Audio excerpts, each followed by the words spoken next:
બોલો શું જવાબ આપો તમે?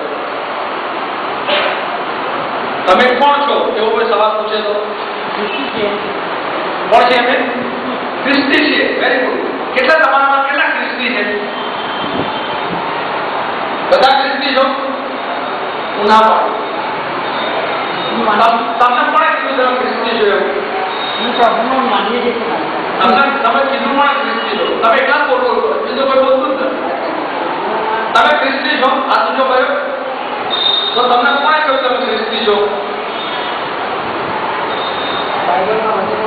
બાઇબલના વેરી ગુડ. બાઇબલના વચનો કે બીજું કઈ? બોલો બોલો. તમે ખ્રિસ્તી છો જેમ કે કીધું અમે પ્રભુને માનીએ છીએ, બાઇબલના વચનો, એ સિવાય બીજું કઈ? સ્તુતિ આરાધના કરીએ છીએ. Very good. પછી બીજું કઈ? વચનો સાંભળીએ છીએ, વિશ્વાસ રાખીએ છીએ, પ્રભુના વચનો સાંભળીએ છીએ, સ્તુતિ આરાધના કરીએ છીએ, પ્રભુમાં માનીએ છીએ. એટલે આપણે ખ્રિસ્તી. બાપ્તિસ્મા એટલે ખ્રિસ્તી. ધ્યાનથી સાંભળજો. પૂર્ણ સભા એટલે ખ્રિસ્તી. ધ્યાનથી સાંભળજો. મારું બાઇબલ ના પાડે છે. તમને આંખો લાગશે, આંખો લાગશે. ઘણા બધા લોકો વર્ષોથી એમ માનતા હોય છે અમે ખ્રિસ્તી છીએ, કારણ કે આપણે આરાધના કરીએ છીએ, સ્તુતિ કરીએ છીએ, બાપ્તિસ્મા લીધું છે, પૂર્ણ સભા છીએ, દાન આપીએ છીએ. પણ બાઇબલમાં કોઈ જગ્યાએ આપણને ખ્રિસ્તી બનવા માટે બોલાયા નથી. તદ્દન તમે સાચી વાત સાબિત કર્યા છે. અને એટલા માટે આજે આપણે જે શીખવાના છે કે ખરેખર આપણે કોણ છીએ. કારણ કે આપણી ઓળખ જો આપણને ના હોય તો આ જીવનનો આનંદ આપણે માણી શકતા નથી.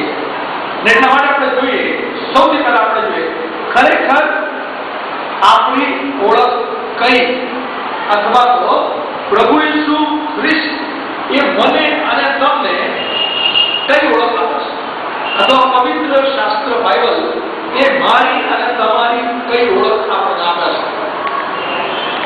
નવા કરારમાં ફક્ત 3 વખત, કેટલી વાર? 3 વાર ખ્રિસ્તી શબ્દ વપરાયો. કો શબ્દ ખ્રિસ્તી ફક્ત 3 વાર.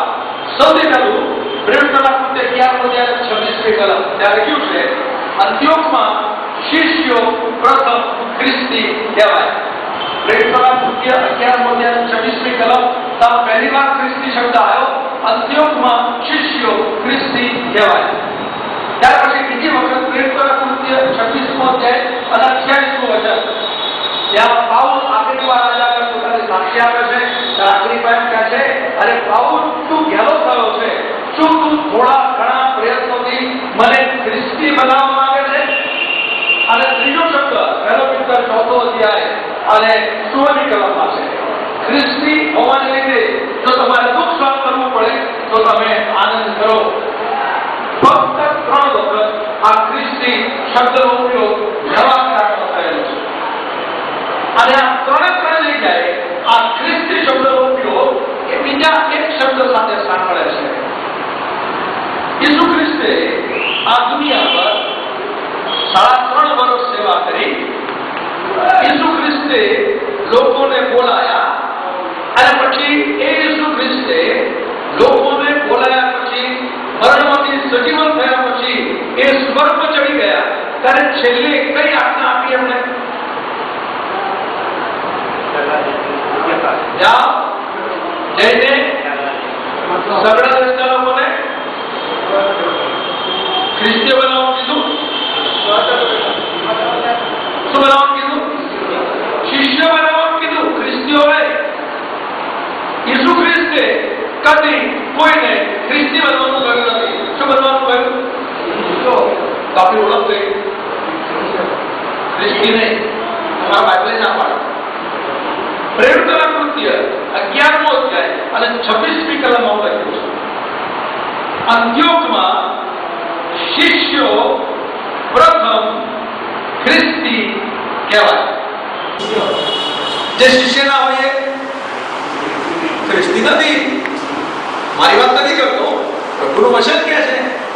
અને આપણી ઓળખ કઈ? આપણે કોણ નથી? આપણે ખ્રિસ્તી નથી. આપણે કોણ છીએ? જે શિષ્ય હોય એ જ ખ્રિસ્તી.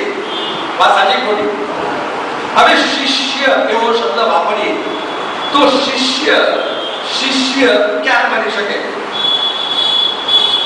ક્યાંથી સાંભળ્યું? કોઈ પણ એક વ્યક્તિ શિષ્ય બનવું હોય તો શિષ્ય ક્યારે બની શકે? બોલે, જો ગુરુ ના હોય તો શિષ્ય નથી ને. જો ગુરુ હોય તો શિષ્ય હોય, ગુરુ ના હોય તો શિષ્ય. તો શિષ્ય કોને કહેવાય? જેને ગુરુ છે. ઓકે, બીજું કઈ? જેને ગુરુ છે. બીજું, જેનો ગુરુ સાથે સંબંધ છે. ગુરુ સાથે સંબંધ ના હોય તો એને શિષ્ય કહેવાય નહીં. સમજણ પડી? આપણે કોણ નહીં? ખાલી ખ્રિસ્તી નહીં, આપણે કોણ? શિષ્ય. આ સાચી ખોટી? અને પ્રભુના કોની જરૂર છે? કોની નહીં? ખ્રિસ્તીઓની નહીં, શિષ્યોની. પ્રભુનું વચન કહે છે. અને એટલા માટે મારી તમારી ઓળખ એ શિષ્ય તરીકે છે. શિષ્ય ત્યારે જ બની શકે જ્યારે એ ગુરુને ઓળખતો હોય. આપણો ગુરુ કોણ? ઈસુ ગુરુ. વાત સાચી ખોટી? ધ્યાનથી સાંભળો. કોઈ તમને કહે તમે કોણ? અને તમે કહો ખ્રિસ્તી.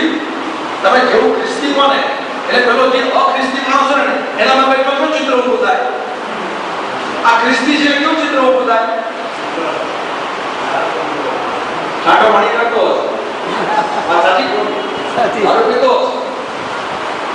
તમે જો સિનેમાની અંદર કોઈ પણ ખ્રિસ્તી કેરેક્ટર બતાવવાનું હોય તો દારૂ પીતો, ગળામાં હોય, મોટા કામ કરતો હોય તો ખ્રિસ્તી ના. તમે જેવું કહો ખ્રિસ્તી એટલે પેલો તમારાથી 10 ફૂટ દૂર જતો રહે. કોણ ટકા વાસમાંથી આવ્યો છે?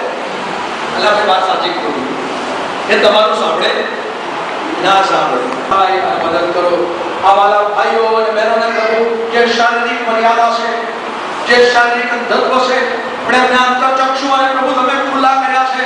તમારા નામને ધન્યવાદ આપીએ છીએ અને હાલેલુયા. પ્રભુ અમે તમારી સ્તુતિ કરીએ છીએ, તમારી આરાધના કરીએ છીએ, કારણ કે અમે આધ્યાત્મિક આંખો તમે ખોલી છે. અને અમારી પ્રાર્થના છે પ્રભુ આ શારીરિક મર્યાદામાં રહીને પ્રભુ તમારી સાથેના સંબંધમાં વૃદ્ધિ પામવા માટે તમે તમને સહાય મદદ કરો. આ વાલાઓનું રક્ષણ કરો. આ વાલાઓને તમારી આશીષથી ભરપૂર કરો. જેઓ તેમની સેવા કરી રહ્યા છે તેઓને પણ તમારા આશીષથી ભરપૂર કરો. એમના કુટુંબોને તમારી આશીષ આપો. એમની જરૂરિયાતો પ્રભુ તમે પૂરી પાડો. અને તમારી કૃપાનો વિશેષ અનુભવ કરે. રોજે રોજ તમારી હાજરીનો અનુભવ કરે. તમારા પ્રકાશનો વૃદ્ધિ પામે એવું તમે કરો. આ સંગતને મારી શક્તિજય સાહેબને એમની સંસ્થા સેવા કરી રહે છે એ તમામને તમે આશીષ આપો.